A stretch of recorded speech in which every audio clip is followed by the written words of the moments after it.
The FujiCast is an independent loading zone production. Wednesday, 13th of May. The FujiCast. Hello, welcome to the FujiCast. Once weekly, now daily, during various lockdowns and restrictions on movement all over the world. Although some of it's becoming a little bit freer now. It's a show about photography, a show about community, and yes, a show that reflects our love of Fujifilm, that you can shoot anything you like. As proven today, Kev, by an interview I recorded earlier on. It won't appear maybe for another 2-3 weeks yet with, and I know you know her as well, Helen Bartlett. Oh yeah, love Helen. I love her work. The Canon ambassador. She works. Well, it's all kids' portraits, and it's generally all lifestyle, isn't it? It's no studio stuff. And a lady after your own heart, all in black and white. Yeah. Beautiful stuff. Super work.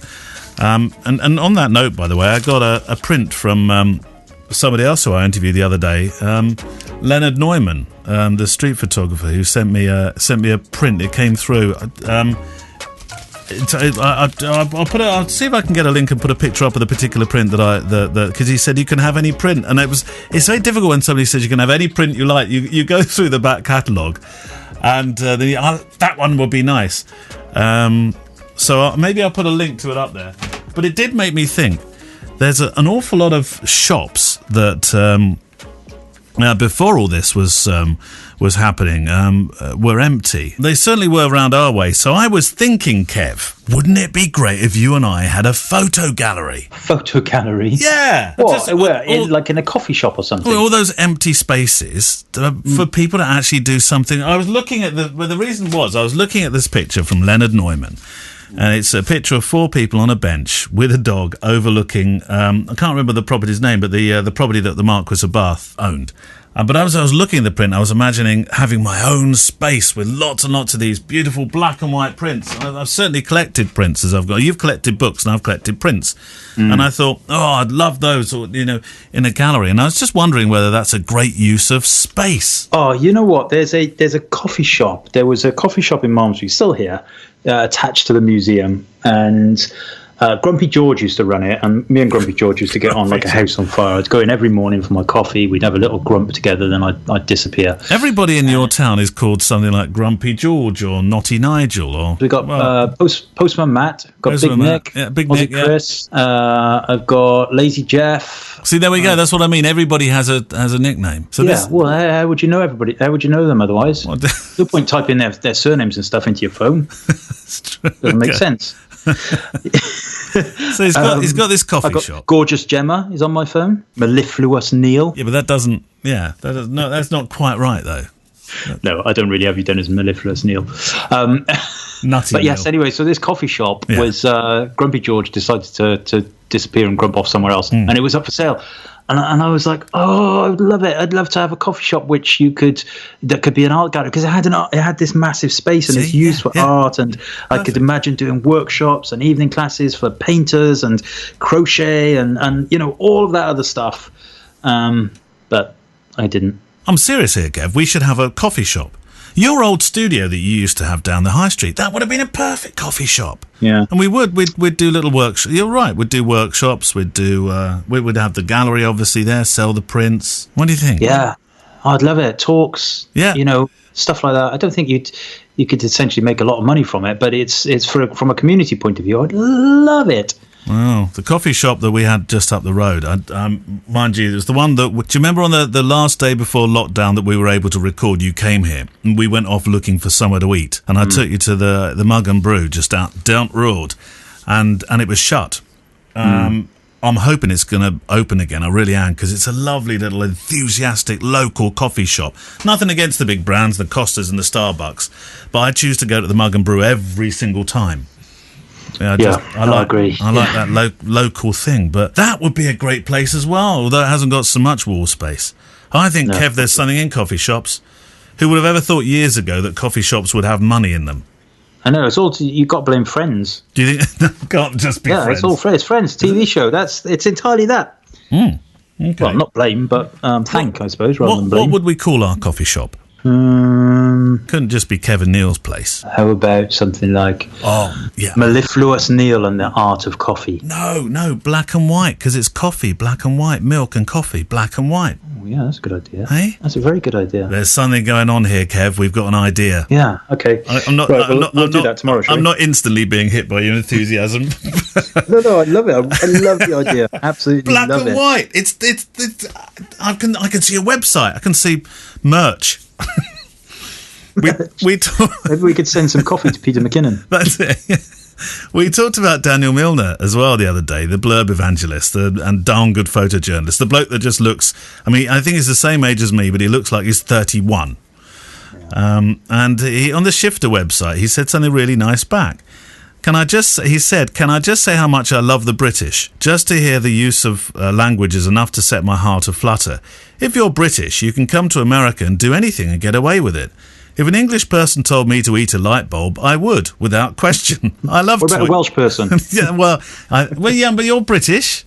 I love tweed and jellied eels, and they podcast well too. Someone who views my YouTube channel, that would have been Daniel's, one of the few emailed and said, "Hey, you were discovered by the FujiCast guys, and what do I find when I go for a listen? Humour. Finally, smart talk with humour." You sure he was listening to us? Yeah, no, that's nice. I saw that comment. It's very nice. Kind of. I'm very enthused to work on a podcast aimed at just the American audience with you, Kev. We could read the phone directory from any location you choose in the States. That's right, and we could tell them to eat light bulbs and wear tweed underwear. Eat a pot of jellied eels, although you wouldn't, because you're Welsh, so you wouldn't really be eating the jellied eels, would you? Washed down with warm ale. What would you be? No, we'd eat, being a proper Welshman, we'd be eating seaweed. Seaweed? Yeah, seaweed. What? Right, questions. Mike Bouchier in New Zealand. He did acknowledge and thank us in Maori, but it's something like Nga mi kia koe. Which means no. Isn't that the? Oh, I love the All Blacks rugby tune. Do you know how to? No. Well, this is acknowledging and thanking the speaker in Maori. He's talking Maori, but yeah. It was something like that.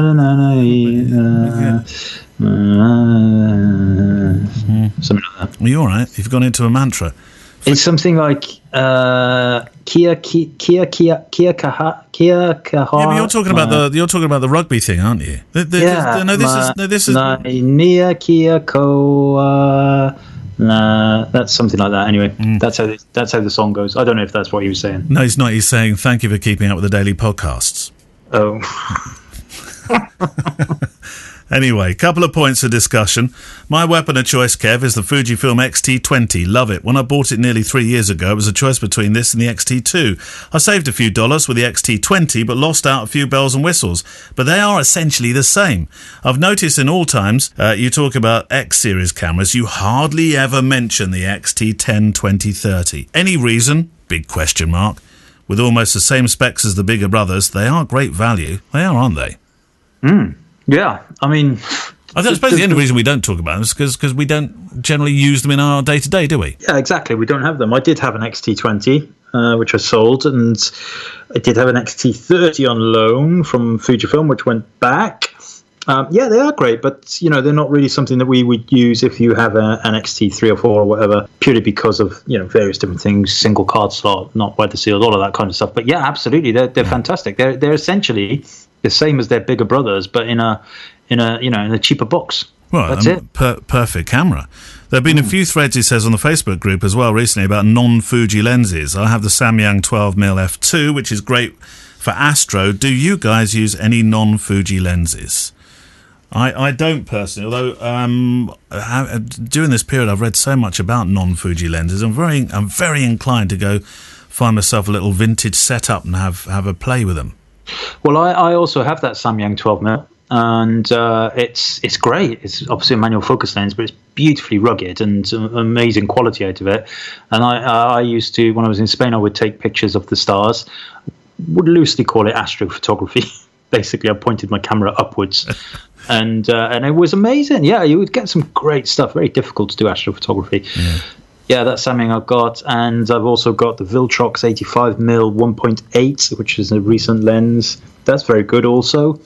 I don't think any of them really are quite as good as the XF lenses, but they're they're ridiculously cheaper. So and capable. Yeah, absolutely. Well, Tim Bender was telling me about a setup that he's got. A friend of the show, Tim, was telling us about a setup he's got that cost him about $50, American bucks, to get the adapter and also the lens. And I thought, wow. And he said, it was just off Amazon. So I thought, yeah, well, maybe there's some experimentation to be done there. I don't know.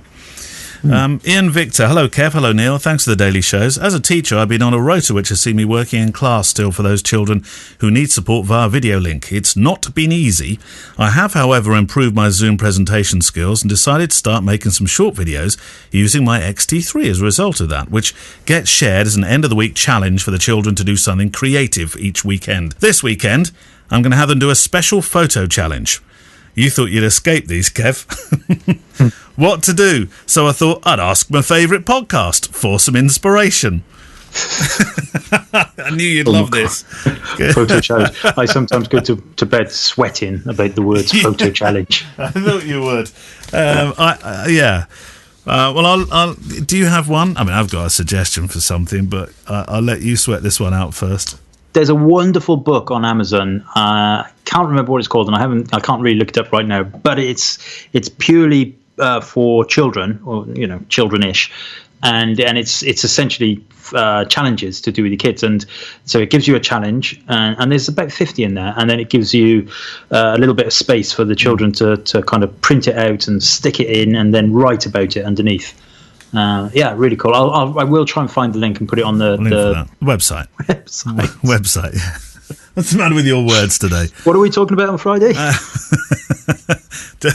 Just general website challenges, but that's not really helping Ian at the moment, though. He does want a photo challenge for the weekend. So just giving him that book is not enough. Right. Okay. So photo challenge for the weekend for the kids. Is, I'm not sure how old they are, to be honest. He didn't say, which is he could get this book by the weekend, I reckon. Anyway, but for the kids then. Okay. In which case, down low, up high, and the colour purple.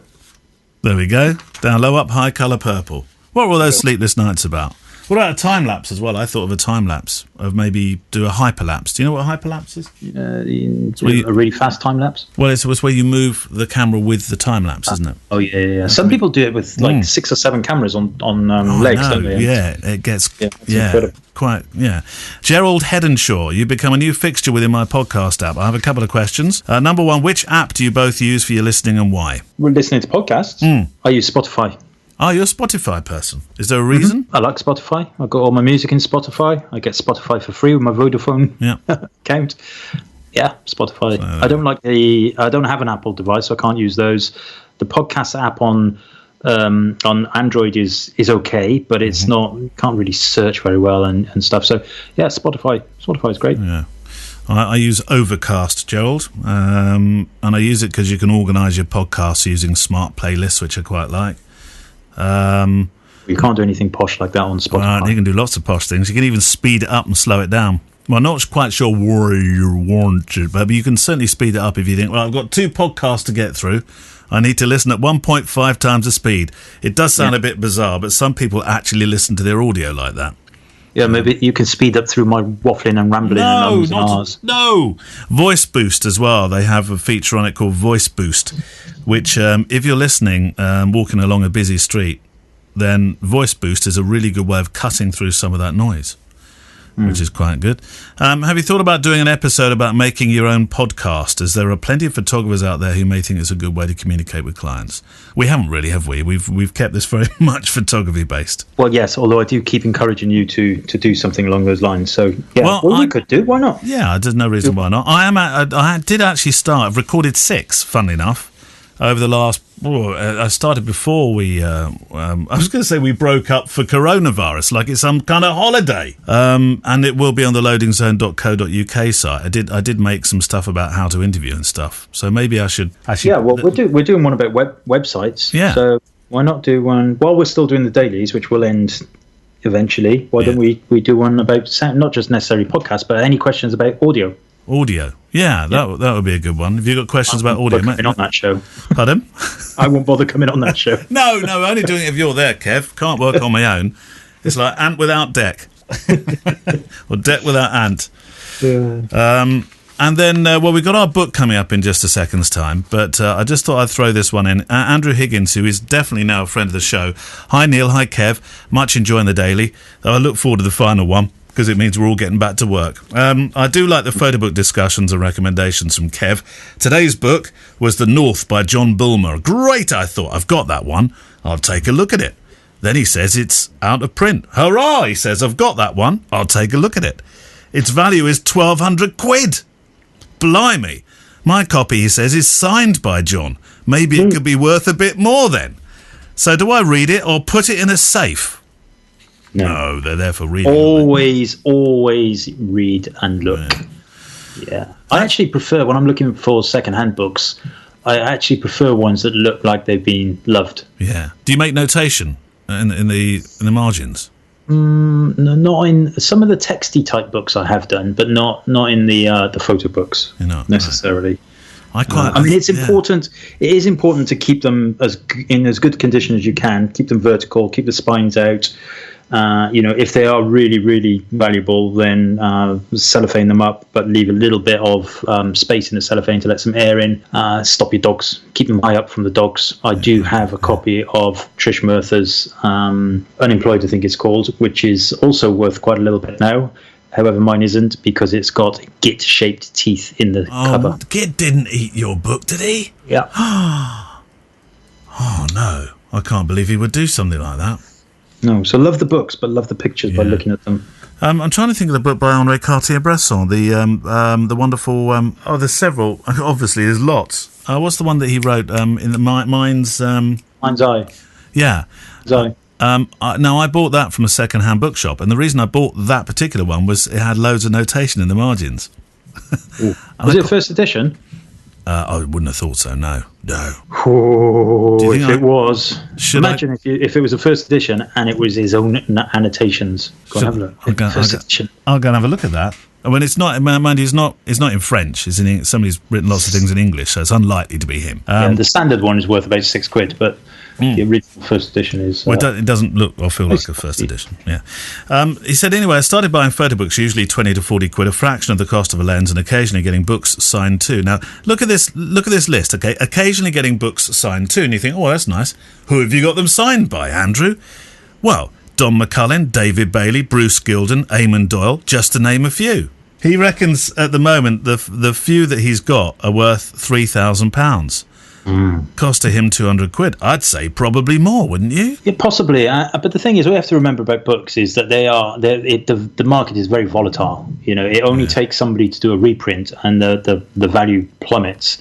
But the first editions, that's always what I'd say. Try and get the first edition. If you're serious about collecting them, first editions are your way forward, because those will very rarely go down in value. Yeah. And actually, ironically, signed, dedicated books sometimes can bring the value down if they're dedicated. Right. And by that I mean, dear Kev, lots of love. Oh, right. Henri Cartier-Bresson. Yeah. Unless your name's Kev, of course, and you're buying it for Kev, then it's worth, I don't know, more. Do you know, once I that's a funny story, very weird. I used to run a rugby memorabilia business a long time ago. You did? Yeah. I did. And one of the things that one of the people I knew at the time, or I had kind of associations with, was Barry John, who was the very famous Wales rugby player from the 70s. And I spoke to him and I said, I want to sell your books online and, have them signed, and, I can give you a percentage, of course. That was the way it was going to work. He was, oh, yeah, that's great, Kev. I'll sort that out for you. I'll send you 20 copies and I'll sign them all. Brilliant. So 20 copies turned up. Every single one of them said, to Kev. No. Yeah, to Kev. Barry John. Oh, dear, Barry. You didn't quite get the concept of that, did you? Oh, dear, Kev. Yeah. Anyway, there you go. Did you make any money? I sold the business in the end. Well, that's one of you've had several businesses. And on a late show one day, when we have a very alternative episode, Kev, perhaps now this is a show you can go behind a paywall on and say and tell us what exactly one of your businesses was. Yes. One day. I can never believe that a good Catholic boy would have had a business like that. Anyway, shall we move on to the book review? We should. What have you chosen for us this week? Still haven't got a jingle, by the way. I meant to do the jingle the other day. I'm sorry, I had a beer instead. Today, my dear listeners, our dear listeners, I have chosen Only Human by Martin Parr. And there's a good reason for that. There's a good reason for that. So this book, first of all, I got chastised for picking books that nobody could afford. So we've gone for a book that is currently available, still in print. In fact, it was only published in 2019. And saying that, I've just gone on Amazon and it's not available. However, you will definitely be able to find it. It's not on A-Books. It's not running at £1,000 or anything like that. You will be able to get it online from obviously bookshops and Martin Parr Foundation and all that stuff. So this book is one of my favourite ones. Mine is signed, actually. It says Martin Parr on the inside, and in fact, it was a gift to me from Glasgow Lee. Was it really? Yeah. Did Glasgow Lee sign it? Oh, you might have forged it. Yeah. Well, that's what I'm worried about. This is a another typical Martin Parr book, full of very bright colours and kind of eccentric images, if you like. In terms of, for example, there's one at the front of auto portrait Lionel Messi, Barcelona, Spain, 2012. And I think auto portrait means you can go to the new camp. Is it Nou Camp that Barcelona played? Yeah, it is Nou Camp, yeah. And have a kind of fake portrait taken. Well, it might be real though. But other than that, everything else in there is great. Just turned to page 42. I love a book with page numbers. And Norman Soper, who won Best Pot League at the Standwell Show, West Bromwich, the Black Country, England, 2010. Look at that, perfect. And then flip forward. We've got Paul Smith, the very famous Paul Smith, the designer. And this is a full page spread, like across both spreads.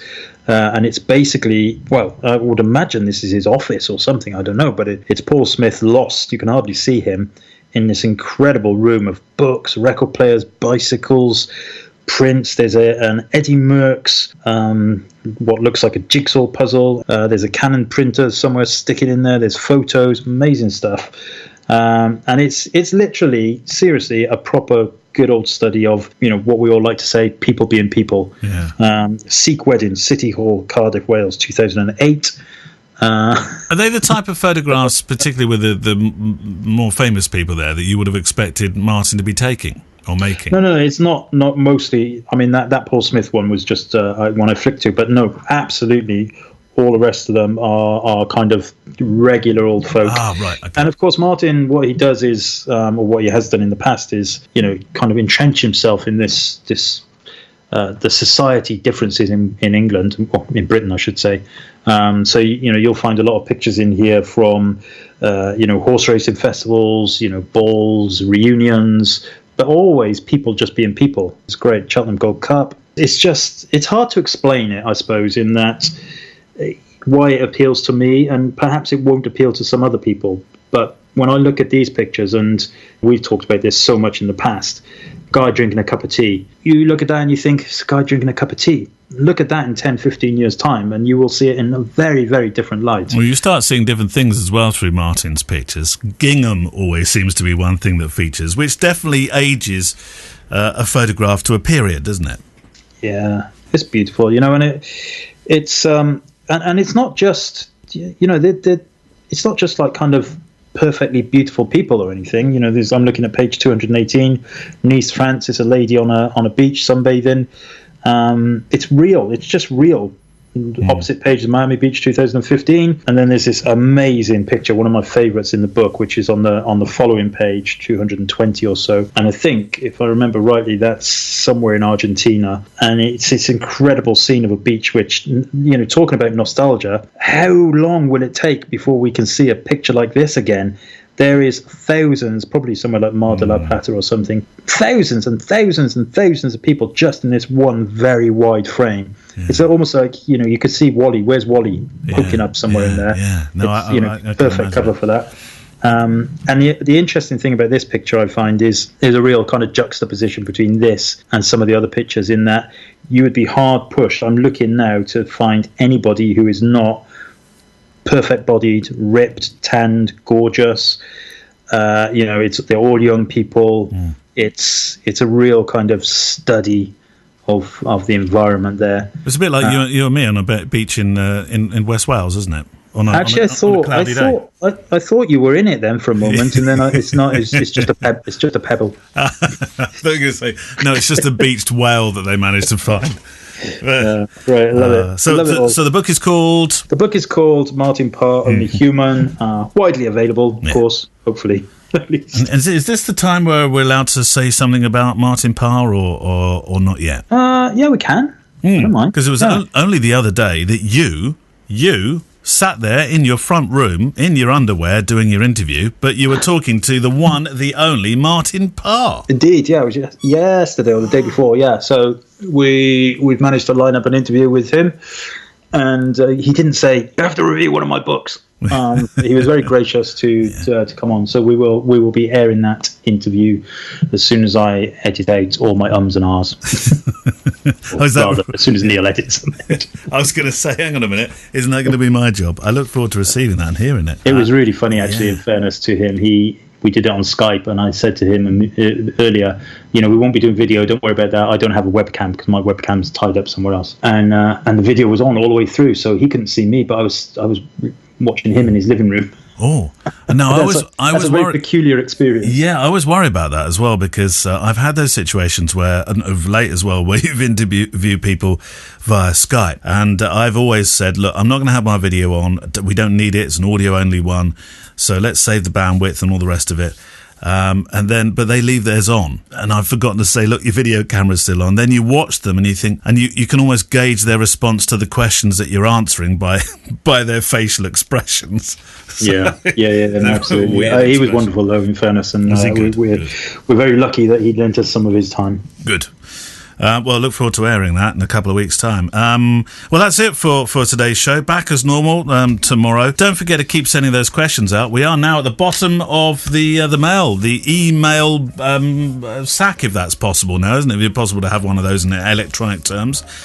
So it either means our job is done, Kev, and we can go back to Mondays, or you can just listen to us planning our next black and white coffee shop, which I still think, Kev's a great idea, by the way. Very good idea. Yeah, black and white. We'd only be able to use AeroPresses, though. Why? Oh, yeah, it's the only thing I know how to use. Yeah. Ah, right. Well, that's it. A black and white coffee shop is on the way. We'll have news on that soon as well. Speak to you tomorrow, Kev. Bye-bye. The FujiCast is an independent loading zone production. Goodbye, sweetheart. Well, it's time to go. We're back tomorrow with another show. Well, unless we're fired, we'll talk to you then. Goodbye, sweetheart. Goodbye. Goodbye.